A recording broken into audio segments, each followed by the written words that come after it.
Hai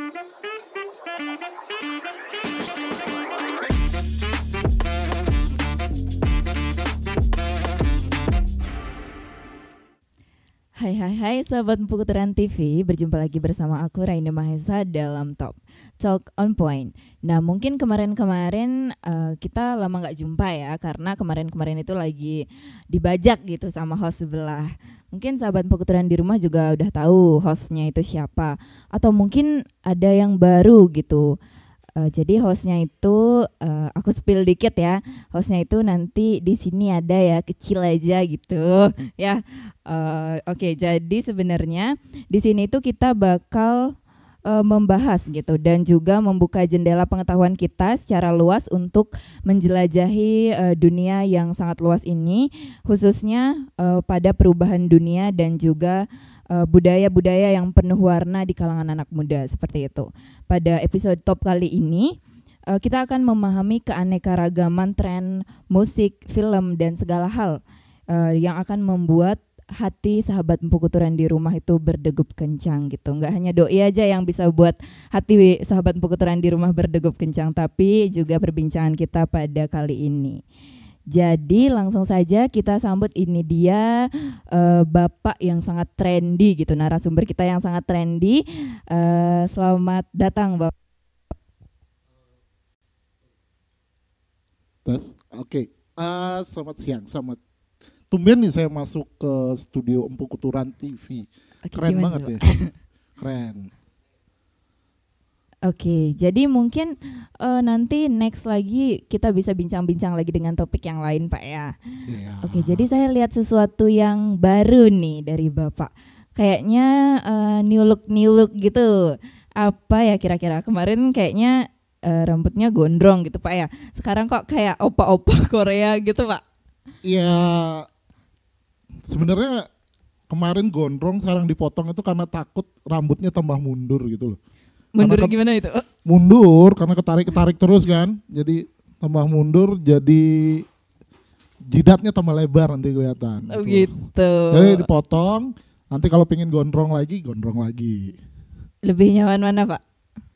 Kalau dibilang nyaman, ya 11-12 sih biasa aja sebenarnya. Rambut gondrong atau panjang, rambut sama pendek sih biasa aja. Cuma kalau panjang ya lebih boros ke sampo sebenarnya. Oh gitu. Kalau ngerasa yang lebih keren yang mana Pak? Iya, saya nggak pernah ngerasa keren soalnya. Gitu. Jadi ya sama aja. Jadi kalau rambutnya panjang mungkin karena saya dulu zaman saya mahasiswa itu kan identik rambutnya gondrong dulu di tempat saya S1 dulu. Jadi mungkin wah ini masih gondrong, masih kebawa-bawa nih semangatnya walaupun udah hampir belasan tahun yang lalu tamatnya. Oke, jadi gitu ya ternyata alasannya. Oke, mungkin dari sahabat Pukuturan di rumah masih ada yang belum tahu dan juga udah ada yang tahu gitu. Mungkin Bapak bisa perkenalan singkat dulu ke sahabat Pukuturan di rumah. Baik, nama saya, nama panjang apa nama pendek aja ya? Senyamannya aja deh. Kalau nama saya kepanjangan soalnya, tapi bisa dipanggil biasa nama pendek aja, Agung Yuda. Jadi saya dosen di Prodi Ilmu Komunikasi Hindu, bidang ilmu saya adalah ilmu budaya. Ya, saya dari Denpasar merantau ke Singaraja untuk jadi dosen. Gitu ceritanya. Jadi kemana-mana gitu Pak ya? Kemana-mana. Jadi ada di mana-mana ceritanya. Ada di mana-mana, lagi di Singaraja, ada di Denpasar. Oke, jadi tadi kan kita udah gini nih Pak, ngomongin tentang styles Bapak gitu yang sekarang kan udah kayak opa-opa Korea gitu. Jadi menyambung tadi kita ngomongin Korea. Sepertinya ini relevan dengan topik yang akan kita bahas pada hari ini Pak, yaitu pop culture di kalangan anak muda seperti itu. Mungkin sebenarnya sahabat Pukuturan di rumah itu belum tahu apa itu pop culture. Nah, tapi mungkin mereka sudah pernah mengalami seperti itu. Jadi mungkin Bapak bisa sharing gitu ke sahabat Pukuturan di rumah tentang apa sih itu pop culture kayak gitu Pak. Ya, kalau ngomongin pop culture, saya rasa kita nggak bisa ngomongin itu secara serius ya, kayak ngomongin topik yang mungkin kesannya berat gitu. Enggak, sebenarnya kalau kita bicara pop culture itu sebenarnya secara tradisional definisi pop culture itu hanya membedakan budaya kekinian dengan budaya-budaya dominan atau budaya-budaya di luhung yang sudah ada sebelumnya.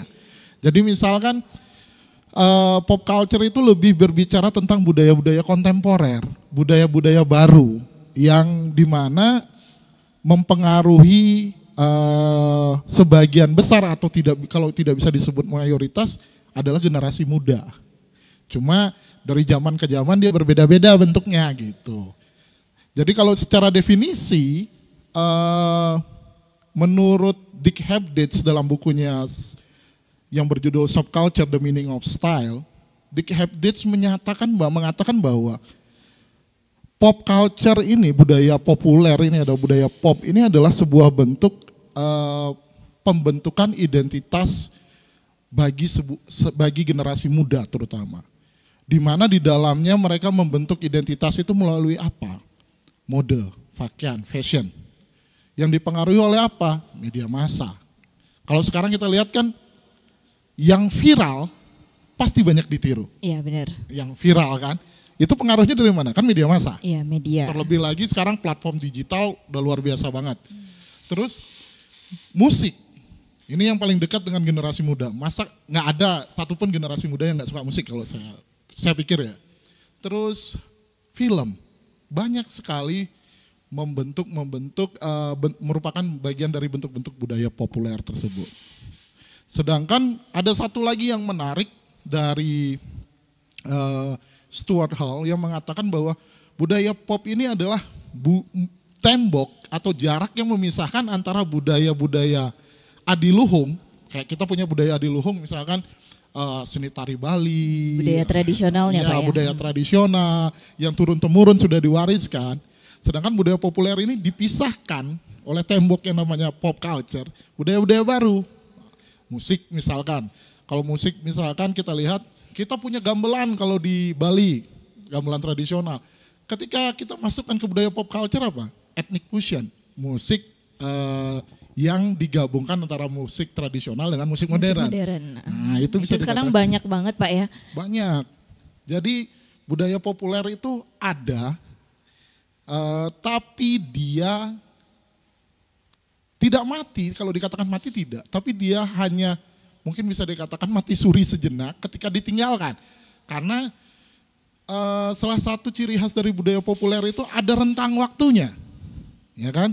Kalau istilahnya kalau sekarang dulu yang populer misalkan drama-drama dari Jepang misalkan yang disukai anak muda. K-pop gitu juga. Sekarang kan yang lagi booming kan K-pop kan. Iya benar. Nah, jadi K-pop, Korean drama semua itu adalah bentuk budaya-budaya populer. Berarti itu juga sangat mempengaruhi pusat perhatian di kalangan anak muda Pak ya. Kira-kira yang membuat mereka itu terpengaruh gitu gara-gara apa sih Pak? Sebenarnya bukan apa yang membuat mereka terpengaruh, tapi generasi muda ini yang paling cepat untuk terpapar dari budaya populer tersebut. Karena apa? Gen Z kalau sekarang itu dia yang paling update terhadap informasi, update juga terhadap teknologi. Iya benar, hampir 24/7 gitu gini Pak ya. Jadi mereka lah yang menemukan itu. Jadi budaya populer itu seperti ini sebenarnya. Budaya populer itu adalah budaya yang diadaptasi dari budaya-budaya yang sekarang itu ada sedang viral atau sedang terkenal di belahan dunia lain. Kalau dulu sedikit cerita ya, kita flashback. Pertama kali misalkan kita melihat budaya populer itu ada di tahun 80, mungkin saya belum lahir juga itu. Mungkin orang tua dari teman-teman mahasiswa tahu, ada yang namanya budaya tari kejang namanya di Indonesia. Itu break dance kalau di Amerika. Era-era boombox monger dari Bronx atau wilayah kulit hitam di Amerika, di New York. Itu buat yang namanya satu tarian yang namanya break dance. Kalau di Indonesia disebut tari kejang. Bahkan pada era tahun 84, itu Menteri Agama waktu itu mengatakan bahwa tari kejang ini sebagai sebuah bentuk budaya populer adalah sebuah bentuk degradasi budaya dari kaum muda. Degradasi moral loh dibilang. Dibilang penyakit loh itu. Tapi sebenarnya itu sudah ada di belahan dunia lain, hanya di sini di modernisasi atau ditiru seperti itu Pak? Ditiru di Indonesia. Padahal yang mampu untuk meniru dengan keterbatasan akses informasi saat itu kan hanya anak orang kaya aja yang punya akses untuk informasi ke Amerika. Jadi budayanya itu begitu besar. Sama ketika di Amerika ada salah satu budaya populer itu yang dipengaruhi oleh film. Judul filmnya tuh Grease. Yang main itu John Travolta. Itu tentang apa itu Pak? Oh. Tentang anak muda yang suka, ya kehidupan anak muda dari balapan liar, mobil, modifikasi, sampai perkelahian yang kayak gitu-gitulah. Akhirnya melahirkan sebuah subkultur namanya rockabilly, musiknya. Rockabilly, kalau kita sekarang teman-teman pernah dengar namanya The Hydrant, itu rockabilly. Jadi banyak sekali. Kalau kita berbicara pop culture saat ini, dangdut koplo Jawa Timuran adalah bentuk budaya populer loh. Dangdut itu juga termasuk Pak? Iya, karena dia merupakan budaya populer. Kalian ada nggak dengerin dangdut? Ada sih. Pasti semua pernah mendengar dangdut kan? Entah kalian itu menyukainya atau tidak. Jadi bagian dari pop culture itu ya semua hal, hampir menyentuh semua relung. Termasuk dari film seperti yang saya katakan tadi, fashion, terus musik, sekarang sampai gaming pun itu bagian dari budaya populer. Jadi teman-teman suka mabar, suka e-sport, sampai ikut lomba kemana-mana. Itu suka streaming lagi main game, itu juga budaya populer. Kenapa itu bisa dikatakan sebagai budaya populer Pak? Karena ini kan baru muncul. Baru kemunculannya semenjak perkembangan teknologi kan. Terus akses internet kita sudah sangat-sangat baik kan, bisa dikatakan sangat-sangat baik. Jadi orang bisa main game dengan orang di belahan dunia lain dengan mudah gitu loh. Itu budaya kontemporer. Tapi kita tidak tahu 5 tahun ke depan apa masih ini. Karena salah satu ciri dari budaya populer itu adalah ada rentang waktunya. Berarti itu tidak bisa diperluas gitu jangka waktunya Pak ya? Ya tergantung dari pelakunya sekarang. Pelakunya siapa? Generasi yang ada pada zaman itu. Kalau generasi itu masih melakukan hingga saat ini ya masih jalan budaya populer itu. Berarti itu bisa menjadi gaya hidup? Bisa. Misalnya Karena apa? Pak? Budaya populer itu biasanya menjadi gaya hidup. Nah kita ngomongin sekarang yang lagi ngetren itu apa? Skena. Ya kan? Skena. Kalau saya pertama dengar kata skena itu nggak ada dalam bahasa Indonesia. Kamus Besar Bahasa Indonesia tidak ada kata skena. Dalam bahasa Inggris ada scene. Tapi tidak ada skena. Terus saya cari sumbernya. Ternyata skena itu adalah singkatan dari swa, cengkrama, dan kelana. Itu skena. Jadi itu singkatan. Swa itu artinya apa? Orang-orang di skena itu bersua, mereka berkumpul. Berkumpul, ketemuan mereka di dalam satu kelompok mereka. Ingat tadi yang saya bilang, katanya menurut Dick Hebditz, bahwa itu identitas. Mereka punya identitas mereka. Saya anak skena nih, anak skena musik misalkan. Mereka berkumpul teman-teman satu skenanya, bersua. Ketika mereka sudah berkumpul, mereka nongkrong bareng nih. Kayak kita nongkrong misalkan, sambil ngopi, itu bercengkrama istilahnya. Ya, swa, cengkrama, kelana. Lagi satu kelana. Mereka jalan-jalan bareng, berkelana bareng. Jadi skena itu adalah swa, cengkrama, kelana. Saya itu pun baru tahu. Kalau bicara skena, mereka kan punya identitas diri seperti yang dikatakan oleh Dick Hebditz tadi. Bahwa identitasnya mungkin dari gaya berpakaian. Kalau kita lihat sekarang kan banyak nih anak-anak skena. Kalau gimana tuh ciri-cirinya Pak?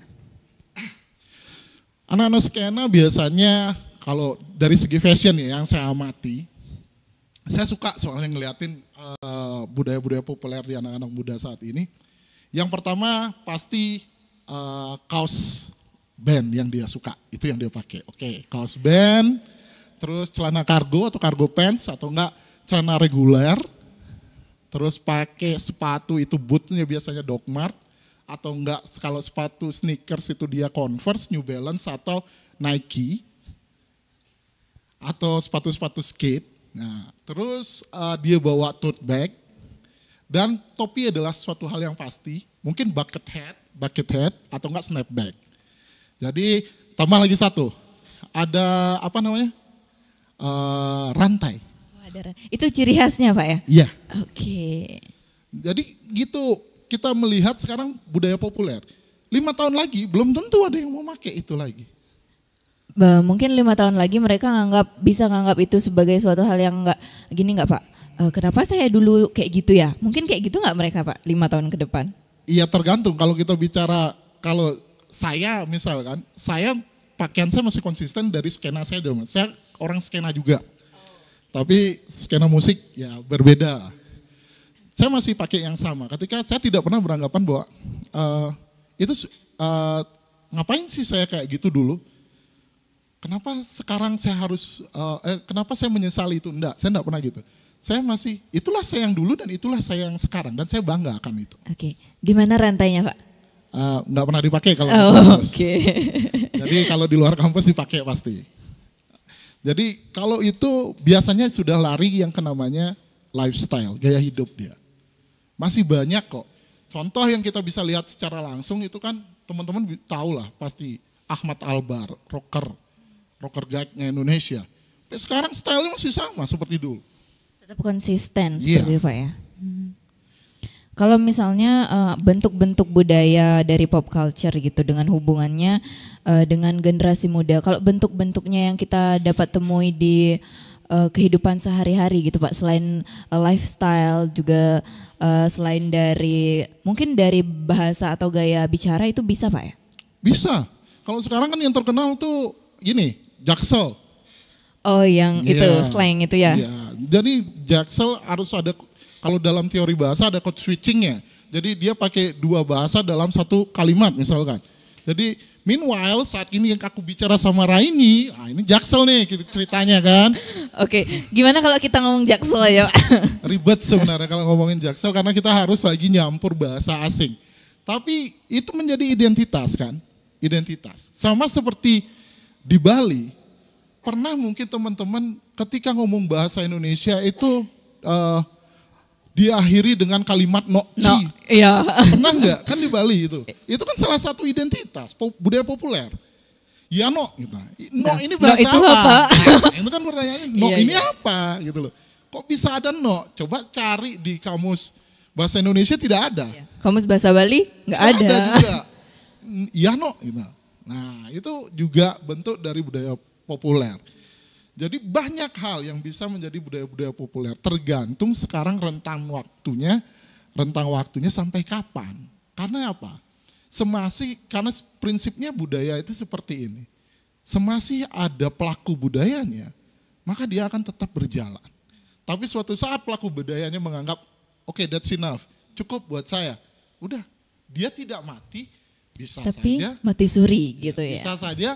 Anaknya Raini yang meniru stylenya Raini yang udah Raini anggap dulu ketinggalan zaman gitu. Iya. Okay. Contoh apa?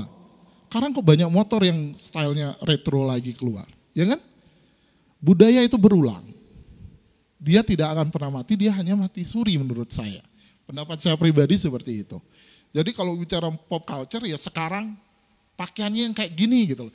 Kesukaannya mungkin yang lagi ngetren lagunya For Revenge featuring Stereo Wall. Perayaan patah hati itu kayak Jakarta hari ini kan. Iya. Mungkin kita harus nyanyi di sini ntar barengnya. Jakarta hari ini atau enggak Feby Putri, Usi. Iya, itu kan lagi booming. Kalau dulu tuh ada yang namanya di Upstairs. Di Upstairs itu musiknya era-era 70-an, tapi dia boomingnya waktu tahun 2010-an. Itu tentang kayak musik-musik synthesizer disco gitu. Era 70-an, itu bagus. Sekarang juga ada yang lagi booming itu band-band seperti psychedelic rock.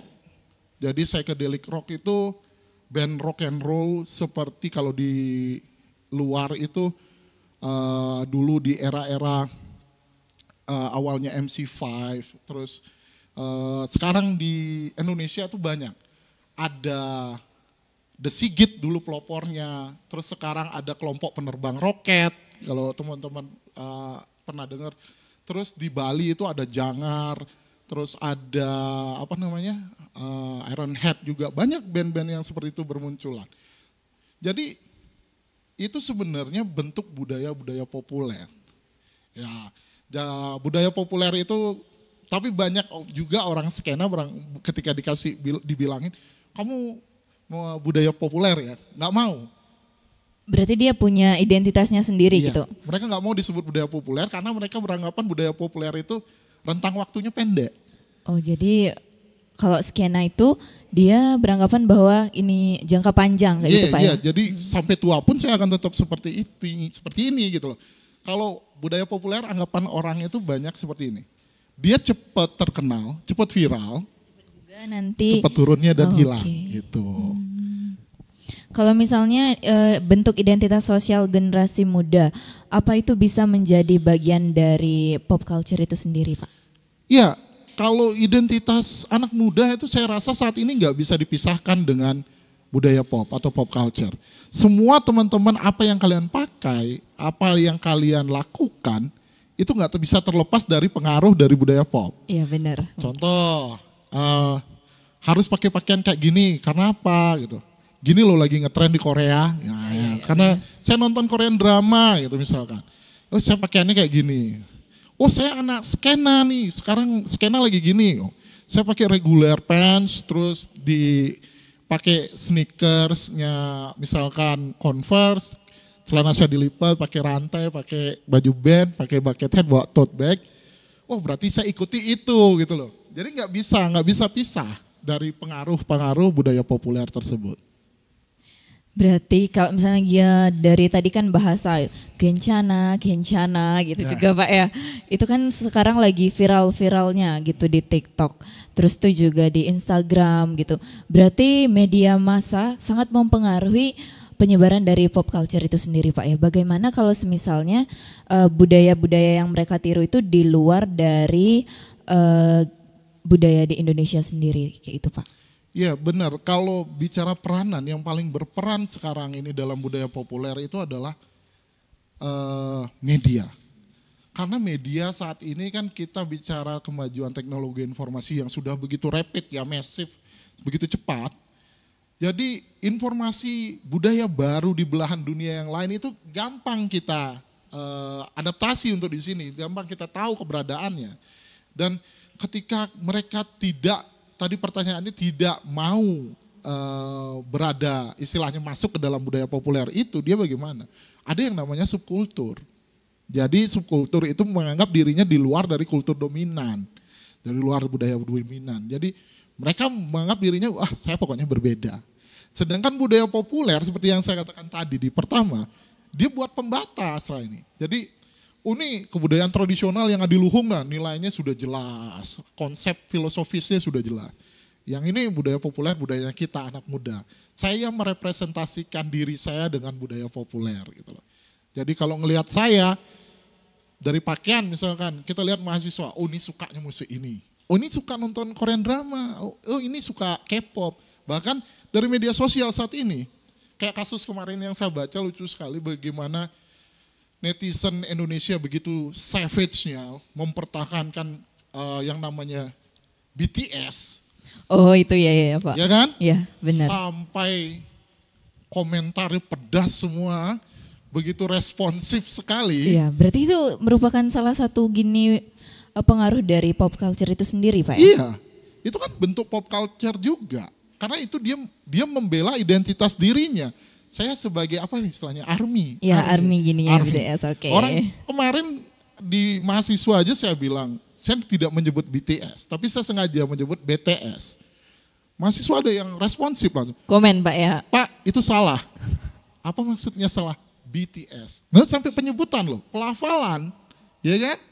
Pelafalan. Saking responsifnya mereka terhadap identitas mereka. Berarti itu salah satu cara mempertahankan identitas mereka Pak ya sebagai ARMY kayak gitu. Iya, jadi semua memiliki identitas masing-masing. Makanya saya sering bilang, setiap setiap individu itu kemanapun membawa identitas kulturalnya masing-masing. Ya, jadi misalkan dari kita bisa lihat dari segi gaya berpakaian, gaya dia berbicara, seperti misalkan anak Jaksel kan. Terus salah satu gaya berpakaian misalkan, apa yang kemarin booming di apa namanya saya lupa, yang ada bonge.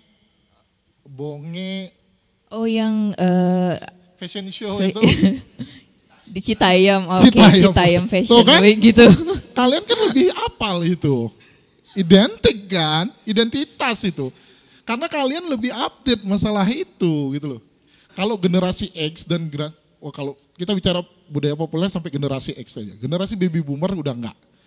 Jadi generasi mereka itu dia di atas tahun 70-an lah. Mudanya di atas tahun 70-an. Jadi agak sulit untuk kita bicara itu. Tapi kalau ngomongin tentang Citayam Fashion Week gitu Pak ya. Tapi itu bukannya melanggar gini ya, kayak menurunkan, biasanya kan ada Paris Fashion Week gitu, Jakarta Fashion Week. Terus sekarang ada Citayam Fashion Week gitu. Itu juga kemarin saya lihat di berita kan juga menyebabkan kemacetan kayak gitu. Gimana tuh Pak? Iya, kalau menurut saya selama tidak merugikan orang lain itu nggak masalah. Itu adalah salah satu bentuk perlawanan dia terhadap budaya yang dianggap tidak bisa mengakomodir mereka. Jadi mereka membuat budaya populer baru. Dalam lingkup yang lebih kecil gitu ya, Pak ya. Si siapa namanya JJ siapa gitu sama Bonge kan nggak mungkin masuk ke panggung fashion, ya kan? Janganlah di Paris Fashion Week, Jakarta Fashion Week lah, nggak mungkin. Jadi dia membuat, saya merasa diri saya memiliki kapabilitas di bidang fashion gitu misalkan. Saya ngerasa sih saya keren milih baju saya gitu. Terserahlah pendapat orang lain karena itu budaya populer kan, budaya cerminan identitas, skena gitulah. Nah itu dia buat di jalan karena saya tidak bisa masuk ke panggung itu. Jadi saya membuat panggung itu untuk bisa saya gunakan. Di mana? Di ruang terdekat yang saya bisa akses gitu. Oke. Jadi itu kan juga jadinya ditiru artis-artis gitu Pak. Sampai artis-artis ikut di sana gitu. Iya. Kalau misalnya mereka itu kan udah viral gitu. Terus ada nih di media-media, mereka diundang ke media-media. Terus masyarakat di rumah meniru hal tersebut. Berarti otomatis dia bisa menciptakan pop culture baru seperti itu Pak ya? Apa gimana? Iya. Itu kan sudah bentuk pop culture. Ketika ada peran media di sana, itu jadi terblow up, menjadi viral. Akhirnya semua pandangan orang mengarah ke mereka kan. Apaan sih Citayam Fashion Week? Mulai browsing cari. Ini ngapain aja sih orang di Citayam Fashion Week? Bagi mereka yang merasa, oh ini kayaknya sesuai dengan keinginan saya, mereka ke sana. Ini adalah tempat saya. Saya nggak bisa tuh masuk langsung ke Jakarta Fashion Week. Atau masuk bahkan ke New York Fashion Week, nggak mungkin gitu. Jadi ini bisa lah untuk saya. Bahkan sekarang kan karena diviralkan oleh media, banyak lagi orang yang datang untuk memviralkan tempat tersebut gitu loh. Sampai akhirnya sekarang sudah di stop. Iya benar. Berarti itu kan jangka waktunya pendek Pak ya? Ya. Jadi ada rentang waktunya. Okay. Karena budaya populer ini pasti menimbulkan reaksi. Karena dia baru. Ada yang namanya culture shock di sana. Iya. Orang yang tidak tahu itu kan terkejut, nih ngapain sih gitu.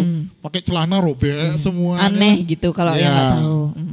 Jadi perlu istilahnya kalau orang yang memang concern terhadap budaya-budaya populer, dia akan mencari sumbernya. Dia akan ini fenomena yang menarik untuk saya pelajari gitu loh.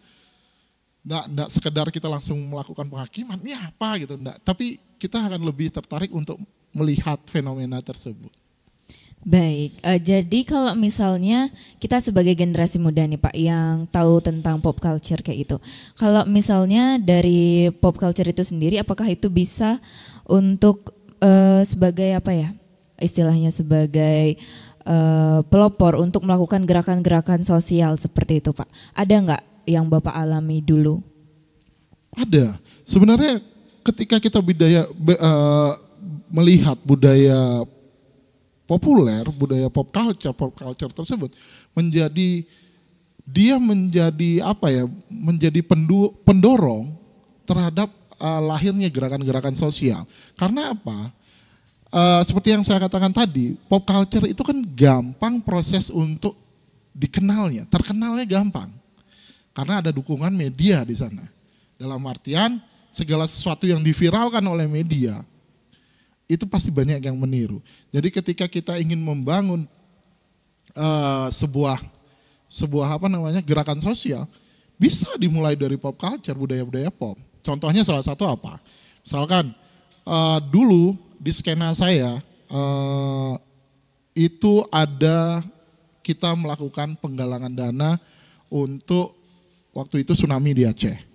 Itu sangat mudah dilakukan. Kita tinggal mengundang teman-teman. Gak mungkin kita bisa nyari satu-satu untuk diminta kan. Kita caranya buat apa? Gimana caranya? Karena anak skena, kita buatkan musiknya. Musik tentang itu? Iya, tema konser musiknya tentang charity itu. Terus kedua, kita undang band yang main. Band kita kasih pemahaman bahwa konsepnya ini adalah konsep charity, sosial. Jadi mereka nggak dibayar. Nah, sekarang teman-teman yang datang kita selipkan untuk berdonasi. Nah, gampang gerakan sosial itu dibangun dari budaya-budaya populer. Karena apa? Budaya populer itu banyak peminatnya, mudah untuk mengumpulkan masanya gitu loh.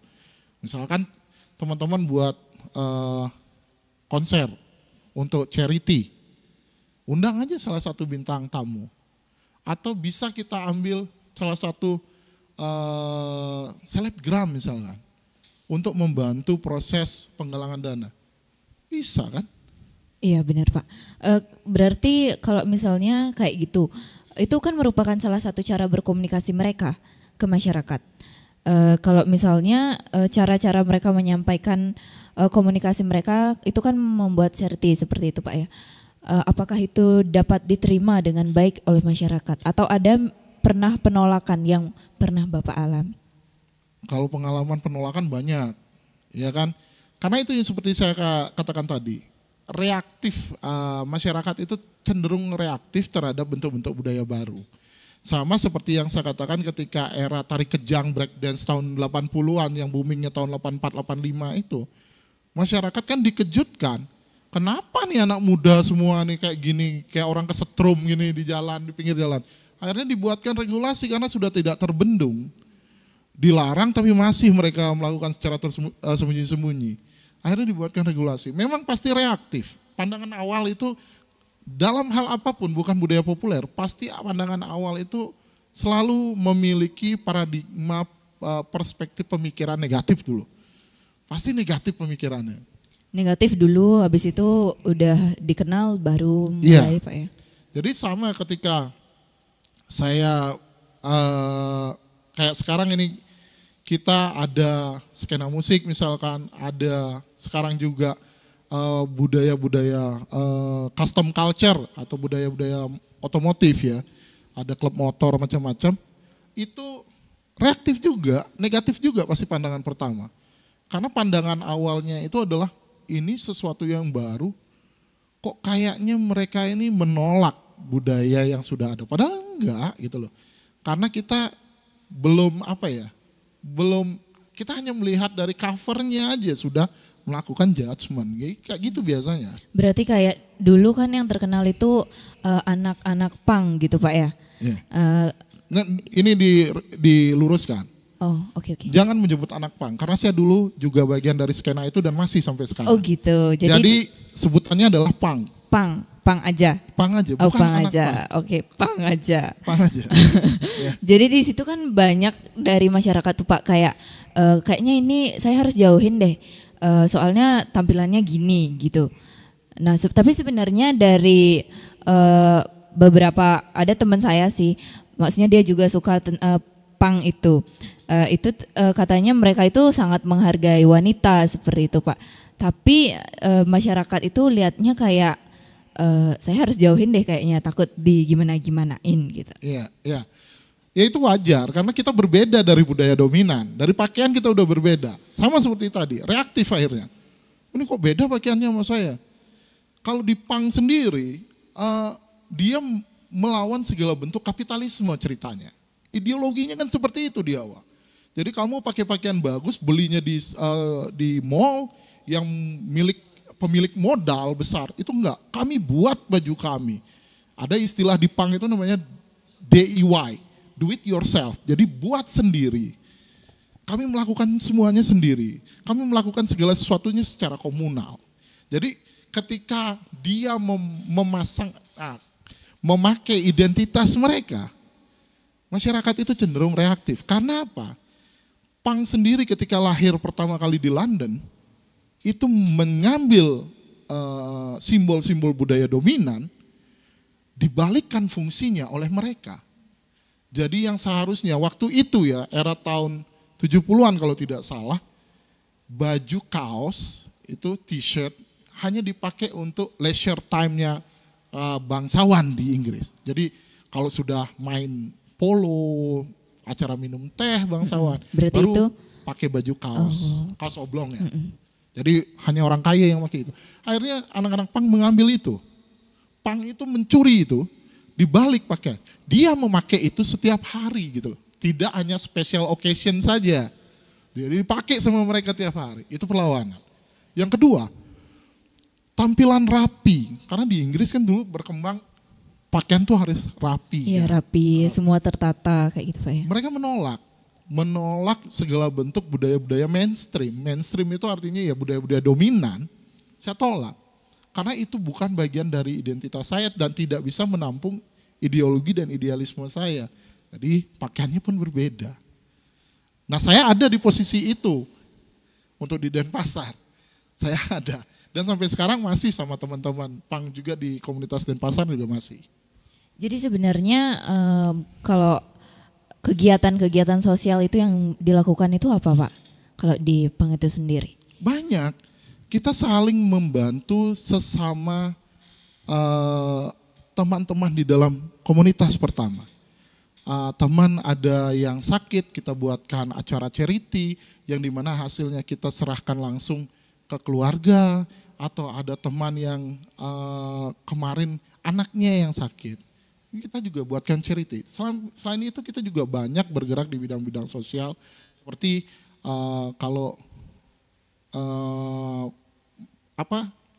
menolak terjadinya diskriminasi gender seperti itu. Makanya Raini tadi bilang katanya tidak ada diskriminasi terhadap gender. Iya, konser punk itu nggak ada yang grepe-grepe, walaupun kayak gitu ramenya. Tapi pandangan masyarakat itu beda gitu Pak ya. Iya, udah negatif. Makanya saya bilang di subkultur punk underground itu tidak ada namanya segregasi, tidak ada yang namanya kamu agama apa. Kalau kamu agama Hindu di sana loh, di sana gitu. Enggak. Kita semua sama, satu saudara, musuh kita satu gitu loh. Musuh kita itu satu, apa? Budaya dominan gitu menurut mereka, pemerintah ya gitu. Menurut idealisme mereka ketika lahir tahun 70-an. Jadi mereka itu punya kesamaan visi istilahnya. Berarti sampai sekarang masih tetap eksis gitu Pak? Masih, punk kan sampai sekarang masih ada. Kalau misalnya itu mempengaruhi nggak pasar, misalnya perusahaan pasar nih Pak, ada gini kayak baju gitu. Biasanya kan pasar itu melihat yang sekarang itu dominan itu kan kayak gini yang minimalis gitu. Terus tuh yang punk itu sendiri berarti menciptakan bajunya sendiri, tidak melihat pasar kayak gitu Pak ya? Iya, nggak ngelihat tren fashion terbaru. Jadi mereka pakaiannya ya itu. Bahkan di punk sendiri, tali sepatu itu menunjukkan garis politik kamu gitu loh, ideologi kamu di punk itu. Boleh ditanya kalau punya teman punk. Tali sepatu hijau, putih, hitam, merah dan kuning itu punya arti masing-masing. Jadi nggak sembarangan mau pakai tali sepatu gitu. Tali sepatu putih kamu datang ke konser punk, bisa dipukulin kamu. Karena dianggap kamu itu rasis. Tali sepatu mau menunjukkan gitu. Oh berarti hati-hati gitu ya kan? Pak. Jadi semuanya ada ideologi filosofisnya di dalamnya gitu. Kalau kita bicara apakah mereka budaya pop? Kalau dikatakan budaya pop mungkin rentang waktunya panjang sekali gitu loh. Akhirnya memang dia muncul tenggelam tapi punggawanya masih ada di bawah dan masih tetap bergerak. Kalau budaya-budaya yang populer biasanya kan langsung hilang, tidak ada lagi gitu loh. Kalau misalnya ada nih saya lihat di Instagram gitu Pak, ada meme-meme tentang punk, terus itu tentang budaya-budaya lain. Berarti meme ini juga salah satu cara menyebarkan budaya populer itu sendiri Pak ya? Meme itu adalah bentuk budaya populer, bukan menyebarkan lagi. Dia adalah bentuk budaya populernya. Meme itu kan baru dikenal baru-baru ini kan. Jadi meme itu adalah budaya populer. Dia adalah bentuk pop culture. Bagaimana berkomunikasi melalui meme tersebut. Gitu loh. Berarti itu meme-nya disebarkan lewat media sosial. Iya, lewat media sosial kan. Tidak hanya media sosial saja, tapi kan semua platform digital kan. Jadi kita kadang walaupun gimana di save meme-nya dikirim via WA kan. Nah, kan bisa. Jadi semua platform pun ada. Itu adalah salah satu bentuk budaya populer. Nah, bertahan sampai kapan?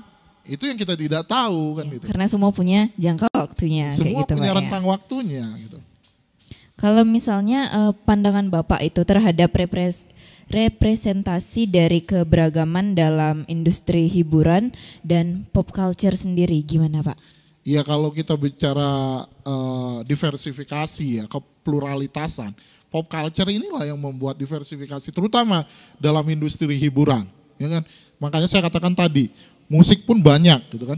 Dari For Revenge, terus ada lagi Depan Turas, ada ya macam-macam kan. Sampai Denny Caknan, sampai Bagus Wirata kan.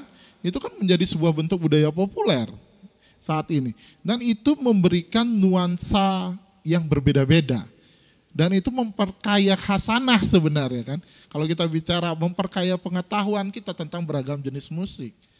Nah itu bagus, memberikan diversifikasi di segala hal kalau budaya populer itu. Tidak hanya musik, pakaian, preferensi film. Ada yang suka nonton film sampai nangis-nangis, sengaja nonton film biar nangis ya, gitu kan. Bener. Ada yang cuma nonton film supaya ketawa kan. Ini makanya kan orang preferensinya beda-beda. Sengaja nonton film yang sedih padahal kondisinya lagi galau kan. Lagi galau nonton film sedih. Itu cara mengekspresikan diri gak sih Pak? Iyalah, ya kan? bagian dari identitas iya, kan itu. Jadi meluk bantal nangis gitu. Saya bingung kadang-kadang kan. Ini ngapain orang udah. Itu Bapak lihat di mana Pak? Saya di bioskop aja sering lihat anak-anak muda Gen Z itu nonton gitu, bukannya ketawa, tapi ada satu adegan yang ini ngapain nangis gitu. Jadi hanya untuk a passage way to express their emotional kan. Jadi mungkin relate gitu Pak ya. Iya kali. Aduh ini kok kayak saya kejadiannya kayak gitu mungkin. Jangan-jangan Rai ini sering ini. Skip deh. Kita balik wawancaranya. Saya yang wawancara kalau gitu.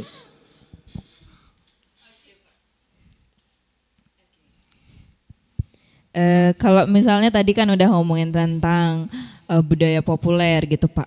Sebenarnya generasi muda itu lebih cenderung menciptakan atau mengikuti pop culture itu Pak?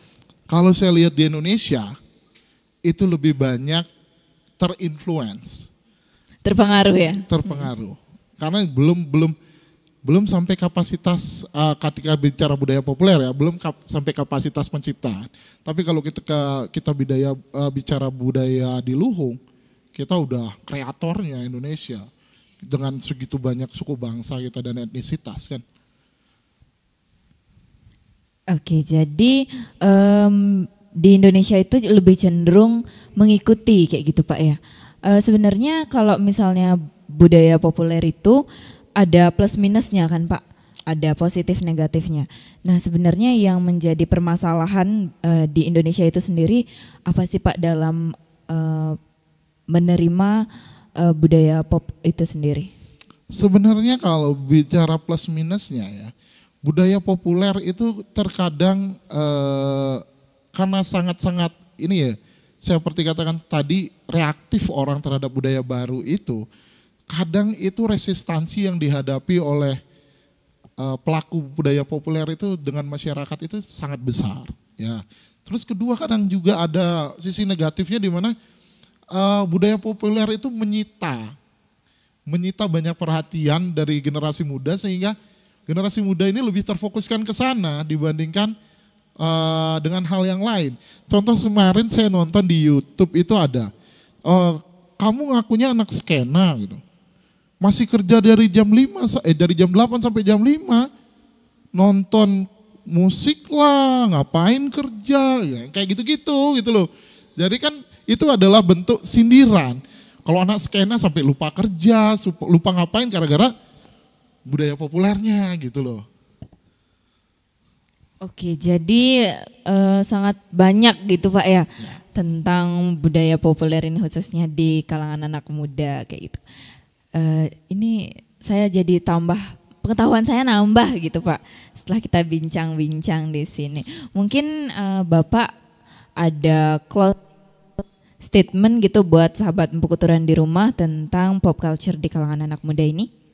Oke, mungkin lebih ke ini ya.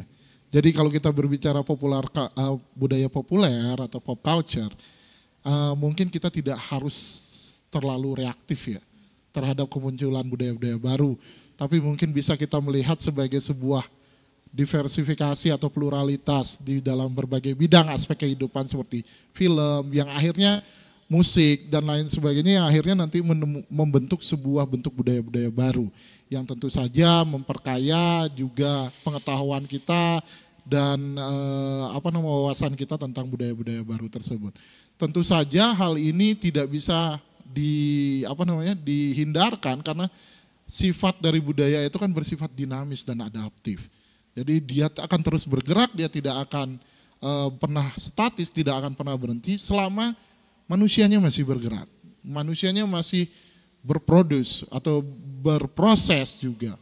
Jadi tidak akan pernah mati. Jadi janganlah terlalu reaktif terhadap budaya populer, tapi berikan ruang yang lebih besar, yang lebih leluasa untuk mereka mengekspresikan budaya populer tersebut sebagai sebuah identitas dari generasi muda tersebut. Mungkin itu saja. Terima kasih banyak kepada Bapak Agung karena telah sharing-sharing sama kita sahabat Empu Keturunan di rumah tentang pop culture. Jadi buat sahabat Empu Keturunan di rumah penting kita ketahui bahwasanya pop culture itu bukan cuma tentang film, musik, tapi juga benar-benar menjadi bagian dari hidup kita seperti itu Pak ya. Jadi kita harus terbuka sama ide dan pandangan orang lain agar hidup kita juga terus berkembang dan pop culture ini bisa menjadi alat untuk kita bersatu dan saling mendukung. Dan kita juga sebagai generasi muda memiliki kekuatan besar untuk membentuk ataupun membuat dunia ini menjadi lebih keren gitu Pak ya. Lebih kaya. Lebih kaya. Lebih kaya budaya. Kaya budaya. Baik, terima kasih kepada sahabat Empu Keturunan di rumah karena sudah bersama kita gitu selama beberapa menit terakhir. Jadi mungkin pesan saya sama sahabat Empu Keturunan di rumah, tetap stay positif, terus explore dunia dan always be yourself, jangan takut menjadi diri sendiri. Akhir kata saya tutup dengan ke pasar membeli pita, pulangnya ketemu Pak Agung Yuda. Sampai di sini bincang-bincang kita, tetap semangat untuk kamu yang di sana. Oke, saya Raini, see you on the Talk on Point di episode berikutnya. See you.